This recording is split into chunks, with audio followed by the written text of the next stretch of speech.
भारत की जमीन पर एक ऐसी कहानी है जो हिमालय से भी पुरानी है। ये कहानी सिर्फ पहाड़ों की नहीं बल्कि खुद वक्त की है। आज हम बात करेंगे भारत की उस सबसे पुरानी रीढ़ की जिसने हमारी सभ्यता को बनते देखा है। तो चलिए अरावली के इस सफर पर निकलते हैं। जब भी भारत के पहाड़ों की बात होती है तो सबसे पहले जहन में हिमालय का नाम आता है ना? लेकिन क्या कभी सोचा है कि भारत में एक ऐसी पर्वतमाला भी है जो हिमालय से भी पुरानी है? जी हाँ, ये बिल्कुल सच है। एक ऐसी रेंज जो तब से खड़ी है जब हिमालय का कोई वजूद ही नहीं था। 300 करोड़ साल। जरा इस नंबर के बारे में सोचिए। 3 बिलियन साल। अरावली इतनी पुरानी है। मतलब जब हमारी धरती पर ठीक से जीवन की शुरुआत भी नहीं हुई थी, तब ये पहाड़ शान से खड़े थे। ये सच में दुनिया की सबसे पुरानी जिंदा विरासतों में से एक है। तो चलिए इसी भारत की प्राचीनतम रीढ़ के बारे में और गहराई से जानते हैं। ये सिर्फ पहाड़ नहीं है, ये हमारे सबकॉन्टिनेंट की, हमारे उपमहाद्वीप की एक तरह से नींव है। तो ये अरावली रेंज है क्या और कहाँ? देखिए, ये पहाड़ों की एक लंबी, बहुत लंबी कतार है जो गुजरात से शुरू होती है, फिर राजस्थान और हरियाणा से होते हुए दिल्ली तक पहुंचती है। करीब 670 किलोमीटर लंबी। सोचिए, एक विशाल दीवार की तरह ये भारत के एक बड़े हिस्से से गुजरती है। अब सवाल ये उठता है कि आखिर ये विशाल पर्वत बना कैसे? इसकी कहानी हमें पृथ्वी के उन शुरुआती दिनों में ले जाती है जब हमारी दुनिया आज जैसी बिल्कुल नहीं थी। अरावली का जन्म हुआ था आग और जबरदस्त टकराव से।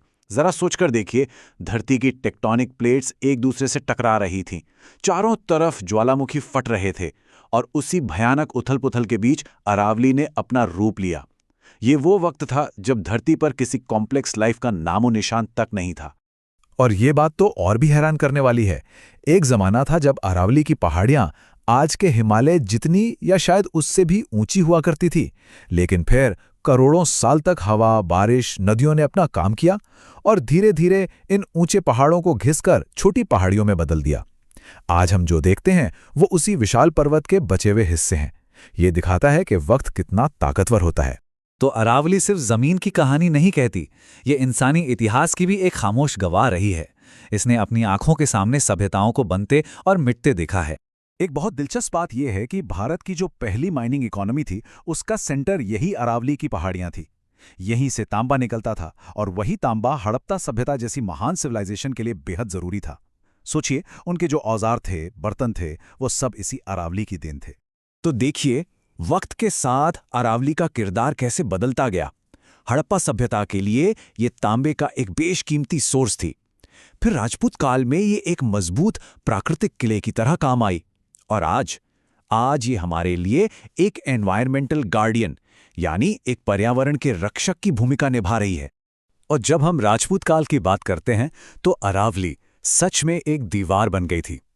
जितने भी बड़े और ऐतिहासिक किले हम देखते हैं, जैसे चित्तौड़गढ़, कुंभलगढ़, आमेर, उदयपुर, ये सब इन्हीं पहाड़ियों के ऊपर बनाए गए। इन्हीं किलों ने दुश्मनों से राजस्थान को महफूज रखा। तो ये तो हुई इतिहास की बात। अब आते हैं आज के समय पर। आज अरावली सिर्फ एक ऐतिहासिक जगह नहीं है, ये असल में उत्तर भारत की लाइफलाइन है, उसकी जीवन रेखा है। इसके बिना यहाँ की जिंदगी की कल्पना करना भी मुश्किल है। इसके 3 सबसे जरूरी काम हैं जो हमारे पर्यावरण के लिए बहुत अहम हैं। पहला, ये थार के रेगिस्तान को और आगे पूरब की तरफ फैलने से रोकती है।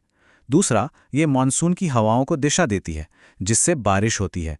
और तीसरा, ये जमीन के नीचे पानी के लेवल को, मतलब ग्राउंड वाटर को बनाए रखने में बहुत मदद करती है। अच्छा, 1 मिनट के लिए जरा सोचिए कि अगर ये अरावली रेंज होती ही नहीं तो क्या होता। ये सवाल थोड़ा डरावना है, लेकिन इसका जवाब ही हमें इसकी असली कीमत बताता है। इसका जवाब बहुत ही सीधा और चिंताजनक है। अगर अरावली नहीं होती तो दिल्ली, हरियाणा और राजस्थान का एक बड़ा हिस्सा आज एक सूखा रेगिस्तान होता। यहाँ का पूरा लैंडस्केप, यहाँ की जिंदगी, सब कुछ बिल्कुल अलग होता। लेकिन इतनी जरूरी चीज, हमारी ये करोड़ों साल पुरानी विरासत, आज खुद बहुत बड़े खतरे में है। और ये दुख की बात है। इसके सबसे बड़े दुश्मन कौन है? पहला, इलीगल माइनिंग, यानी अवैध खनन, जो इन पहाड़ों को अंदर से खोखला कर रहा है। दूसरा, जंगलों की अंधाधुंध कटाई। और तीसरा, तेजी से बढ़ता शहरीकरण, जो इसके प्राकृतिक घर को ही खत्म कर रहा है। और ये तीनों ही खतरे हमारी यानी इंसानों की वजह से हैं। एक्सपर्ट्स लगातार चेतावनी दे रहे हैं कि अरावली का एक बहुत बड़ा हिस्सा हम पहले ही खो चुके हैं और ये ऐसा नुकसान है जिसकी भरपाई शायद कभी नहीं हो सकती। अगर ये सब ऐसे ही चलता रहा तो इसका असर पूरे उत्तर भारत के मौसम पर पड़ेगा और वो भी हमेशा के लिए। लेकिन अभी भी उम्मीद की एक किरण बाकी है। ऐसा नहीं है कि कुछ हो नहीं रहा। सरकार और कई एनवायरमेंटल ग्रुप्स मिलकर अरावली को बचाने में लगे हुए हैं। बड़े पैमाने पर पेड़ लगाए जा रहे हैं, अवैध खनन पर रोक लगाने की कोशिशें हो रही हैं और इसके जरूरी हिस्सों को प्रोटेक्टेड जोन बनाया जा रहा है। तो अंत में बात बिल्कुल साफ है। अरावली सिर्फ पत्थर और मिट्टी की पहाड़ियां नहीं हैं, ये हमारे अतीत की गवाह है और हमारे भविष्य की गारंटी भी। जैसा कि यहां लिखा है, अरावली को बचाना हमारे भविष्य को बचाना है और ये जिम्मेदारी किसी एक की नहीं, हम सबकी है।